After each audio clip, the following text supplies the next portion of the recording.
The sound came first, a sharp crack of metal against concrete that cut through the lunchtime noise like a scream.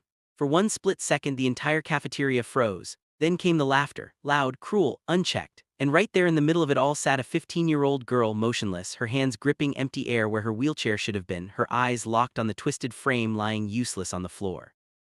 No one noticed the quiet man who had just stepped through the school doors at that exact moment, his military boots echoing softly down the hallway, his eyes already searching for his sister. She had always tried to be invisible. That was how Lena survived most days. She arrived early, left late, spoke softly, and never complained. Her wheelchair was not just how she moved through the world, it was her independence, her dignity, the one thing that made her feel almost normal. That morning she had been excited in a small, private way. Her art teacher had praised her sketch. Someone had smiled at her in the hallway. For once she felt lighter. At lunch, she positioned her wheelchair near the edge of the cafeteria as she always did, hopping to eat quietly and disappear into her thoughts. That was when they came.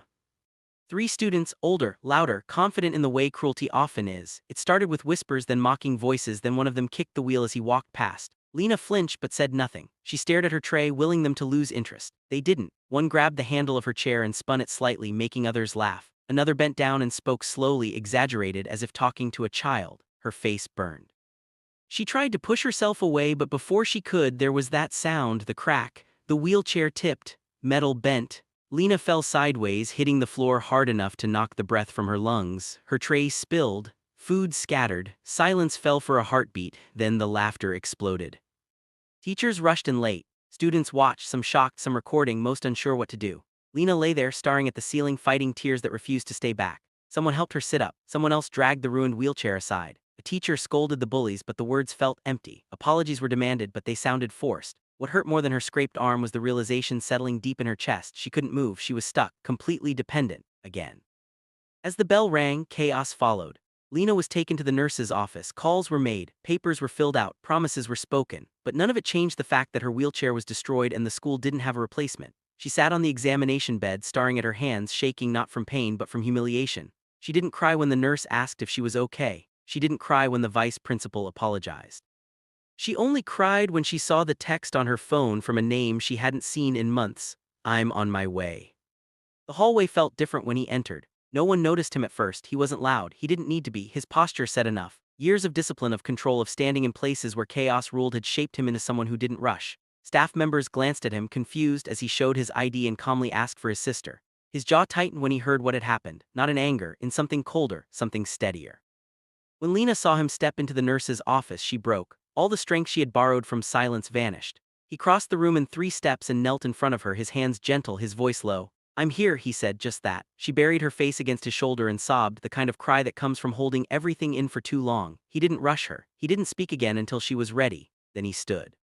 What happened next spread through the school faster than any rumor ever had. He didn't yell, he didn't threat, he asked questions, calm ones, direct ones. He asked for names, for footage, for explanations. Teachers who had brushed things off minutes earlier suddenly found their words more careful. The bullies were brought in. Their confidence faded the moment they saw him, not because he was big, not because he was in uniform, but because he looked at them the way someone looks at a problem that must be solved, not excused. Parents were called, authorities were notified. Consequences followed, real ones this time. Suspension, mandatory counseling, community service. But he didn't stop there, he stayed. He spoke to the principal about accessibility, about responsibility, about the quiet damage done when people look away. He spoke not as an angry brother, but as someone who had seen what neglect could cost in places far worse than a school cafeteria. When Lena returned weeks later, she wasn't invisible anymore. She had a new wheelchair, stronger, better fitted. The school had ramps fixed, policies changed, and assemblies held. Students looked at her differently, some with guilt, some with respect. A few even apologized, but the most important change was inside her. She sat taller, she spoke louder. She knew now that her silence was not a weakness, but her voice mattered. And every day at lunch, when the noise rose and laughter echoed, Lena would remember that moment, the crack of metal, the cruelty, and the boots in the hallway. She would remember that even when the world tries to break you, there are people who will walk in, stand beside you, and make sure you are never left on the floor again.